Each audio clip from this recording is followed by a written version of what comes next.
President Jesus' time, like when he was here, they were talking about abortion specifically in the Bible, so you can't really take verses for it and quote it.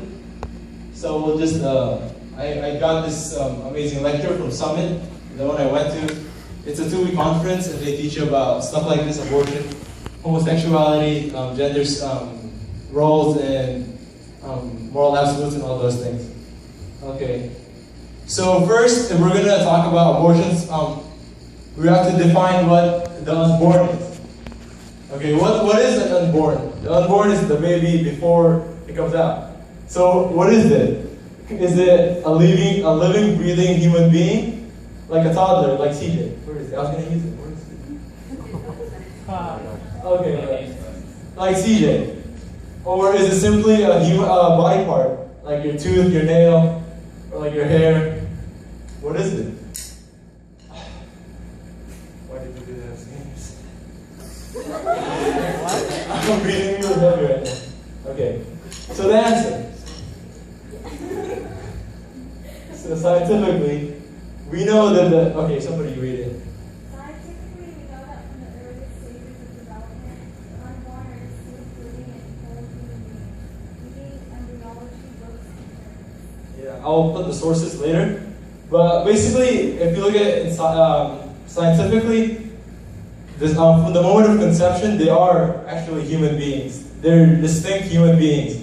Even if they're really small or undeveloped, they are human beings. So that's what science tells us. Okay? And then we can look at it in a philosophical point of view. Someone read it. You can say that embryos are less developed than we were, but that doesn't take away their right to be. Okay. Yeah, that's kind of the main arguments for being pro-choice. It's basically not really a baby. You could say it's not in the shape of a baby. It's not in the form of a baby. It doesn't have a heartbeat and all those things. But that's the main argument for it. They're less developed. On the next slide, I'm going to show you an acronym, and it tells you how to defend your view if you are pro-life, and why even though they are less developed, they still have the same rights as actual human beings. Okay. The acronym is SLED. Size. Size doesn't equal value. So they say, oh, the unborn are really tiny. They're not a real baby. They're not equal in size. We're looking at size. They're not equal in size. So if you believe in this argument, then you're just basically saying that a smaller human being has less rights than a bigger human being.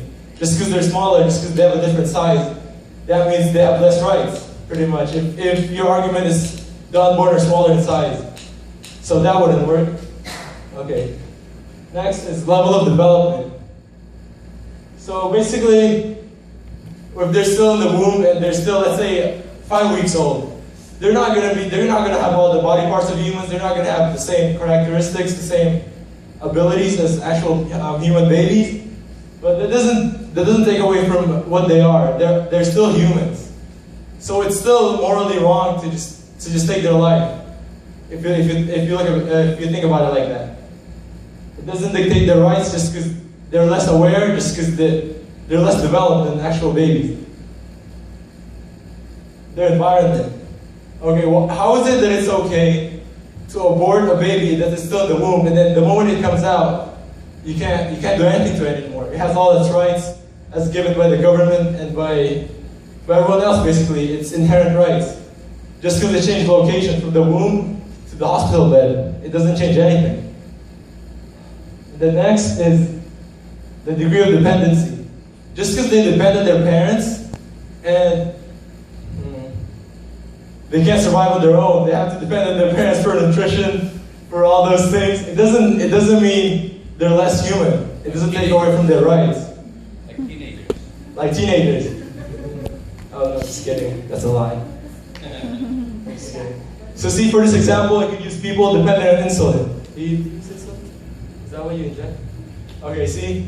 She depends on insulin because without that, it has consequences if you don't do that. So she can't really survive independently on her own. But that doesn't take away from her rights. She doesn't make her less human. She's a man. And also some people say they're not conscious. Like, so that means if you're sleeping, does that make you not human anymore? Just because you're not conscious? I don't think so. Okay. That's basically arguments for it does, why even though they're still in the womb, they're already human beings. Okay, and then there's some arguments. These are the common questions raised. Oh yeah, I already answered that. Okay, so pro-choice people say, or if they want to get an abortion, they say, oh, they're less developed, they're not really humans. But as you've already heard, they are actually humans, and like the reasoning for it, the logic they use is kind of faulty if you look at it more in depth.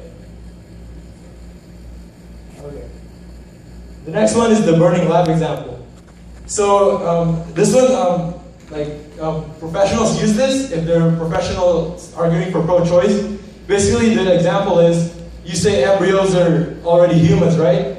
So you have a lab. There's a group of embryos, like test tube babies in the corner on this side, and then there's a live baby on this side.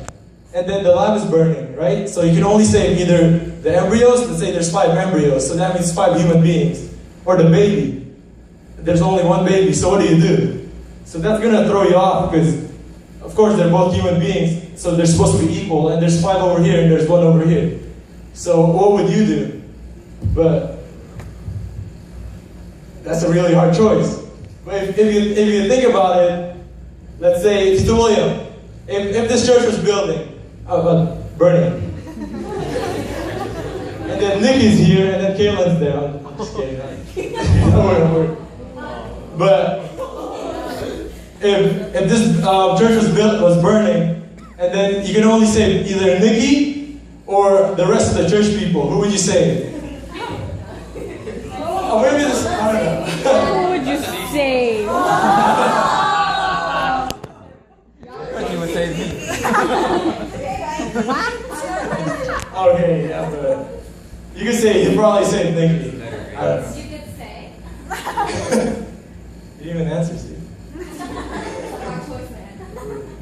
But I'm his favorite. just because they're more in number, of course the baby still has a little bit more value to the person that has to make the choice.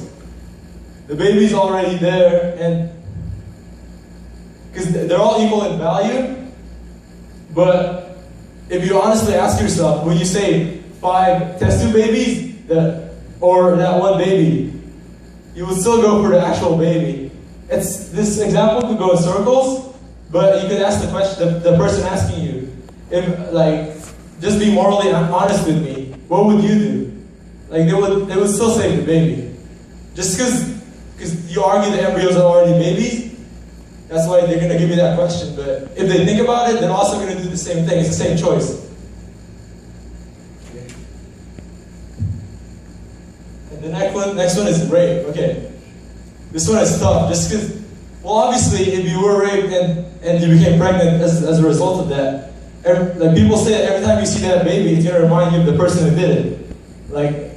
It could look like them, or you just know that it came from them.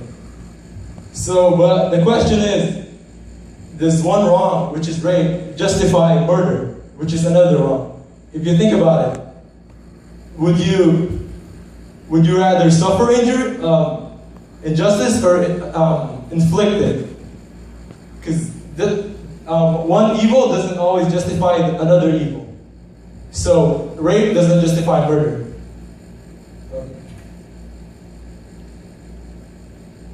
Okay, what if the parents are unable to give financial support?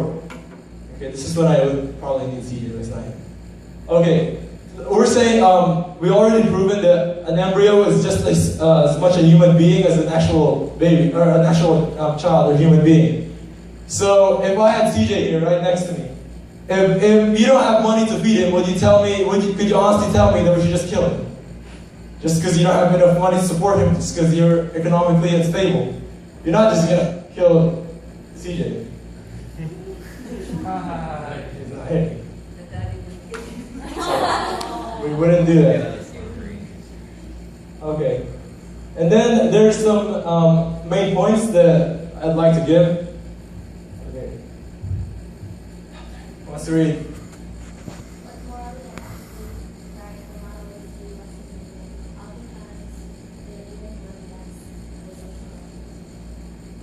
So that's true, and especially as Christians, as we are, we're challenged to stand up to a people who are normal, to what society thinks.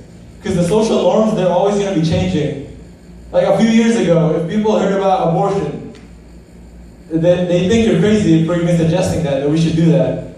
But now society has changed. Like, they became swayed by opinion. And after a while, it just snowballs, and there you have abortion is very debatable. And pro-abortion or pro-choice is actually winning. So you can't dictate your morals by what's socially acceptable, because that's always going to change.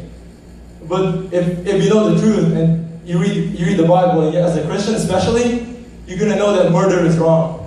So that's a fact, and that's truth. So you're not going to let outside forces and like social norms dictate how you feel about that. Okay, so your feeling about something doesn't change what it is. So let's say you're pregnant and you're really scared about having the baby. So you're scared about the future. It doesn't change anything. It doesn't change what the thing inside you is. It doesn't make it less human just because you don't feel like having it. It is what it is. It's a live human being, and how you feel about it is not going to change it. And then the absence of consensus does not mean the absence of truth. So basically, okay, if you don't agree about something, if you don't give your consent that it is what it is, if you don't agree about abortion, if you don't think that murder is wrong or abortion is wrong, it doesn't change the truth. Like, it doesn't make it less of a crime as murder just because you don't agree with it. And then hardship doesn't justify homicide. Like economic hardships, like rape, like being reminded every day of what happened to you. It doesn't justify killing a human being. I know it's kind of easy for me to say because I would never have to go through that, but it's a fact and it's the truth. Okay. And then it's better to suffer evil than to inflict it, which is the same as rape. So let's say you were raped and you became pregnant, right? So you suffered a great evil, but it's not going to make it okay for you to commit murder, to kill, just because it's done to you. I have a question. Let's say, for instance, a woman has a medical condition that would be so severe that if she were to bear a child, she would kill it, or kill herself. Would it still be pro-choice? Would it still be pro-life? Would their opinions change? Because then she would sacrifice her own life to make the baby go. Right? Yeah, for that one, there are acceptable times where you could do it, and that's when another life is at risk. Because a life is a life. It's equal. They're both equal. They're both equal as lives. But you have one right here, the mother, which is already alive and living. But if medically it's proven that the baby will be delivered successfully and it will live, then that's up to the mother's choice. If she would sacrifice her life for the baby. But if it's not proven that the baby will survive, it will be delivered successfully, then you have to make the choice of either a mother that's already alive or a baby that might survive.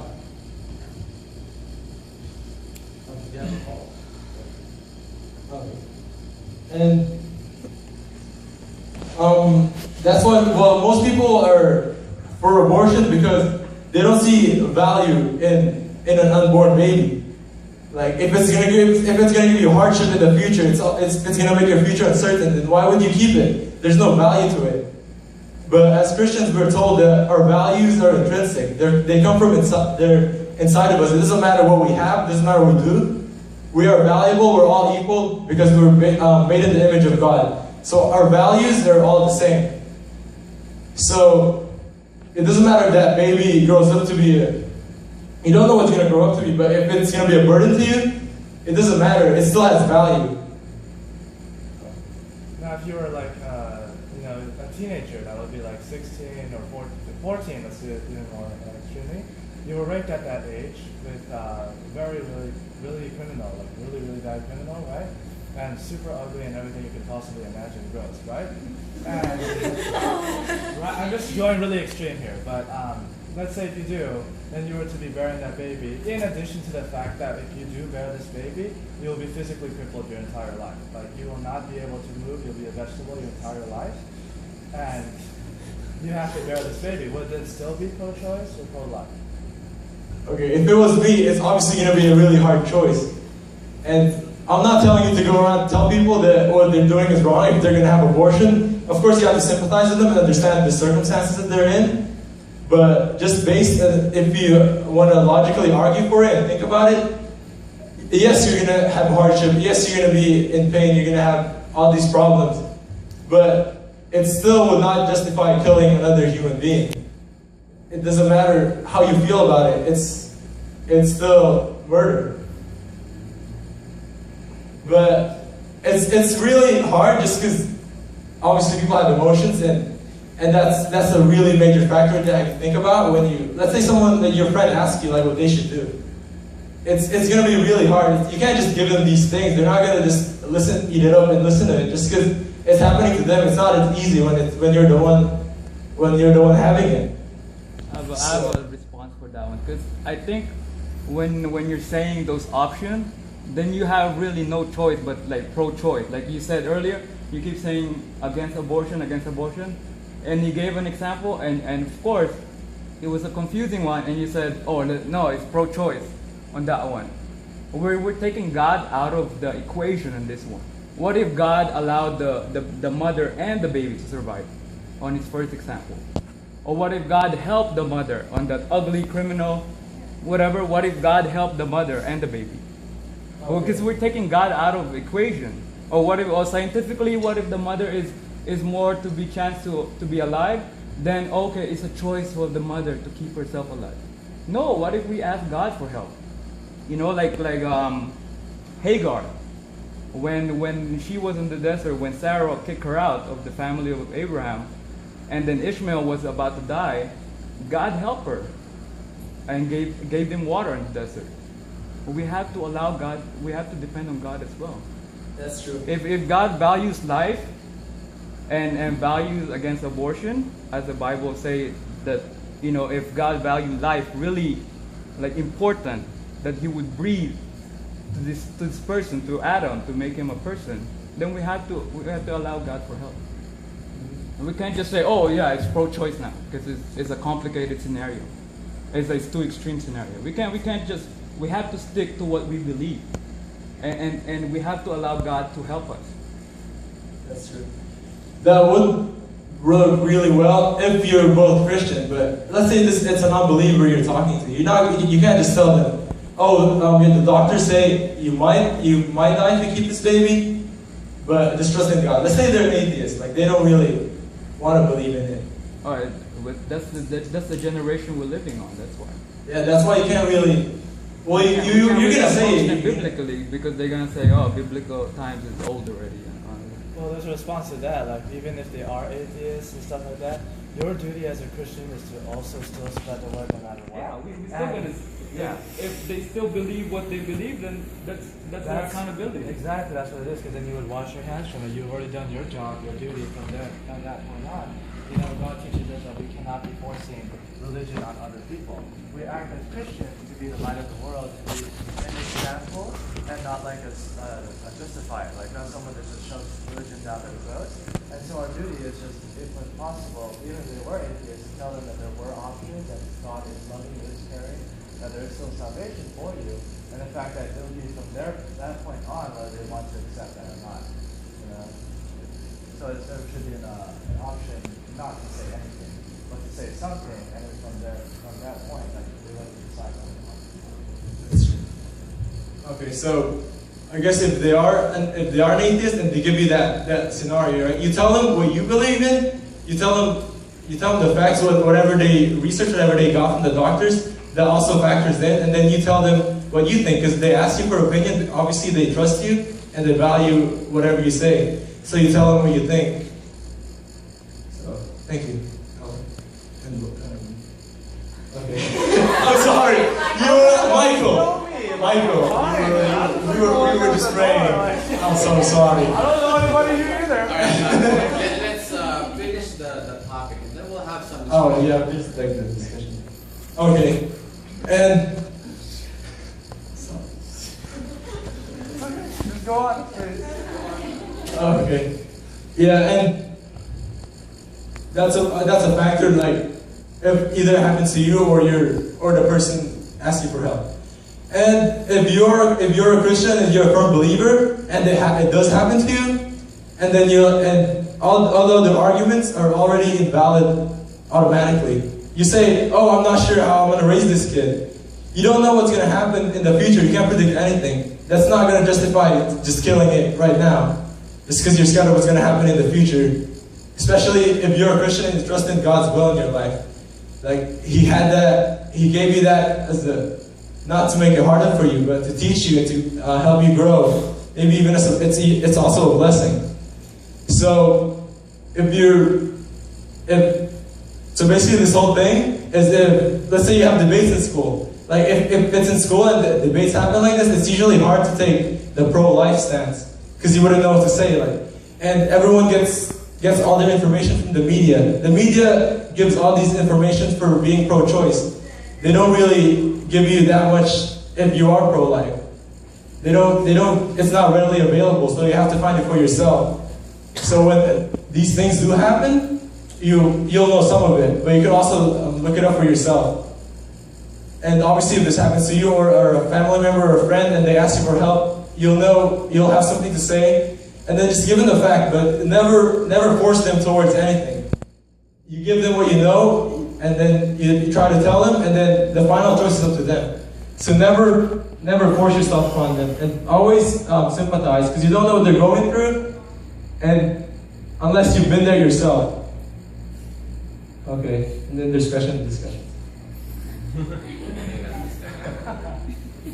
Yes, Michael. Oh, no, sure.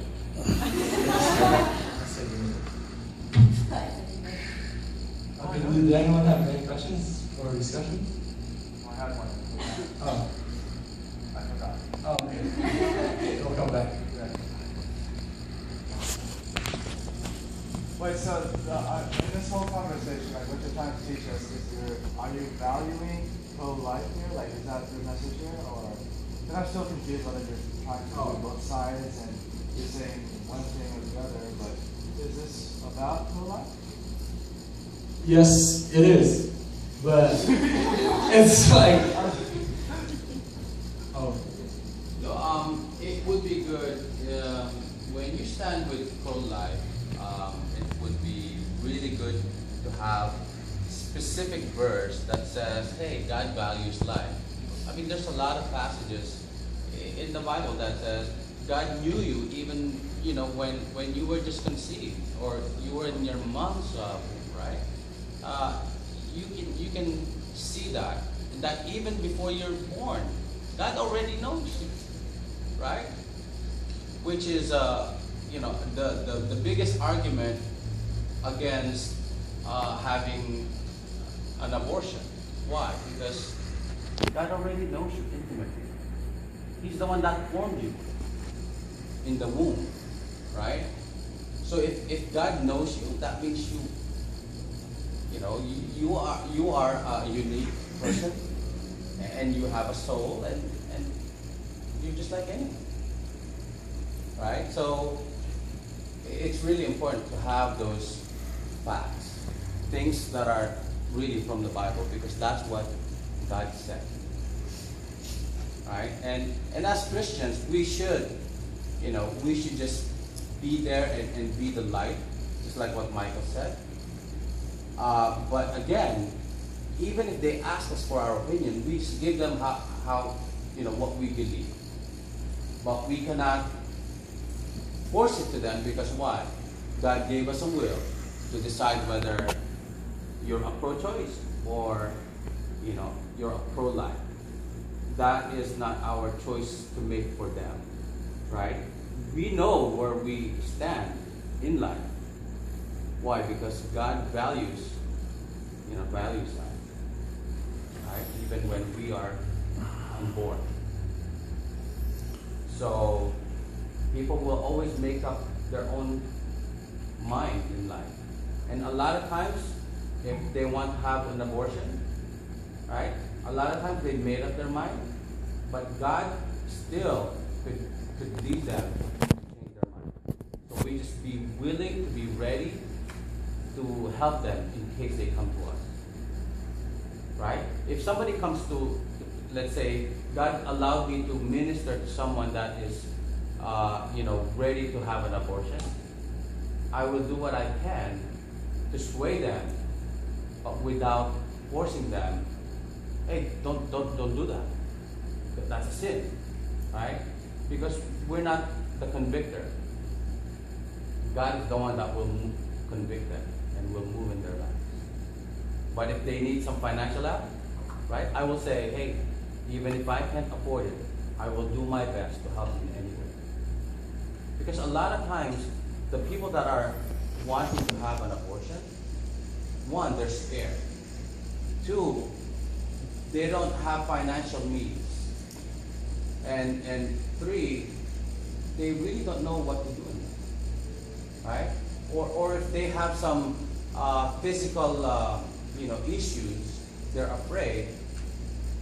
Maybe they're just looking for answers, and they think that abortion is the quickest thing to get out, right? Okay, go on. Well, then, it is pro-life, right? You give that sort of option to people, and then they carry out the baby.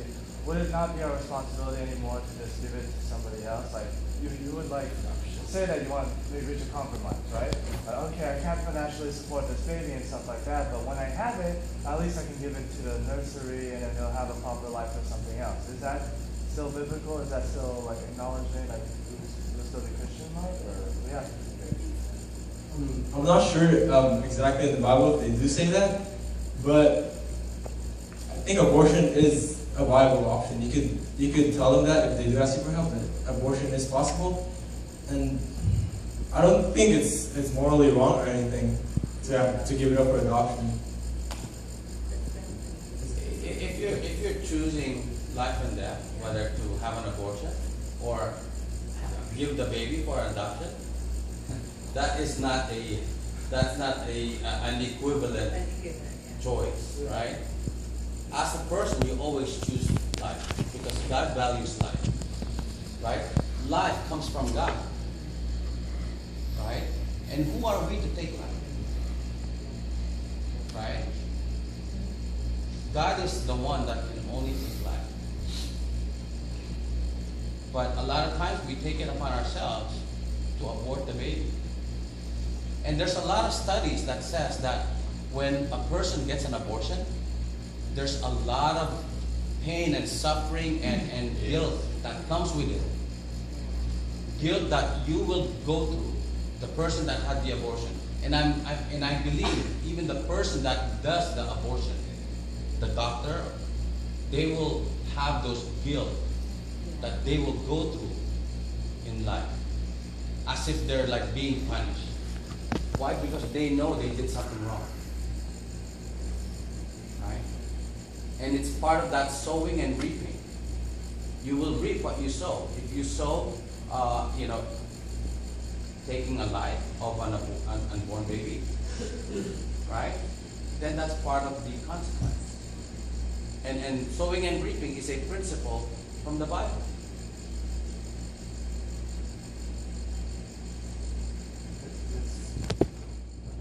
No, I just want to share this one. This one really happened. True to life story. It was my patient.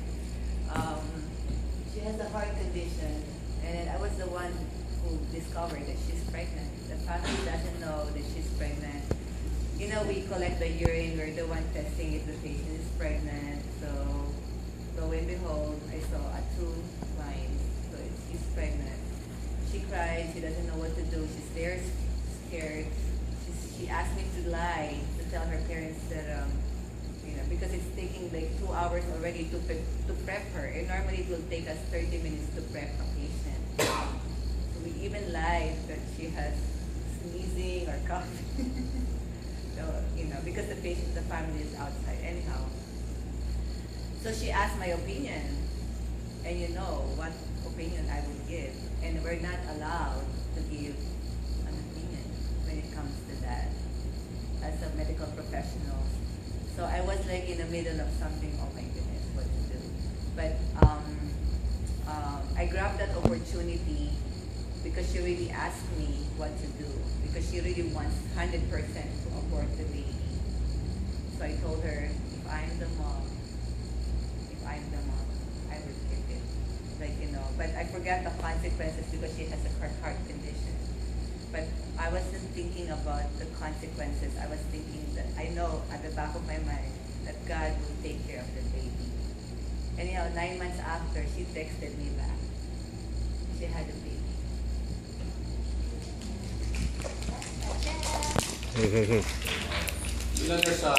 I have a relative that got pregnant also. She wanted to abort it. So she came to me and talked to me. The parents talked to me. And you know what? One thing I told her, have the baby. If you need any help, I'll be there for you. You know what? That baby is like a teenager, right? And if you ask her, would you have taken that abortion knowing this is what's going to happen with your baby? Right? There's no way. Right? A lot of times, when you are in a bad situation like this, right? I hope we will never be in that situation. But commit it to the Lord. Ask the Lord for guidance and wisdom. Right? And He will be there for you. Just, if you're still in doubt of whether you want to have the abortion or not, okay? Reach out. Because God says, you know what? If you look for me with all your heart, you will find me. You want wisdom? Ask me. I will give you wisdom. Right? Sometimes we doubt God. We doubt that He will provide for us, that He will care for us. But like what the Bible says, He cares even for the birds. Do they have to think where they have to eat? No. How much more for us? Right? He gave us His Son, His best. So sometimes we get into these troubles because why? Because we take it upon ourselves. We put ourselves in that situation where we end up getting pregnant or getting somebody pregnant. When our time of that kind of, it's not the right time. Right? So I hope we will never ever have these kinds of choices in life. But if we do, right? God is so far bigger than whatever we're going through, and He will help us. A good example is Tim Tebow. Tim Tebow, he's somebody said, yeah, somebody, and he was born in the Philippines. And somebody said to abort him because of medical condition, but they opted. The parents are missionaries, so they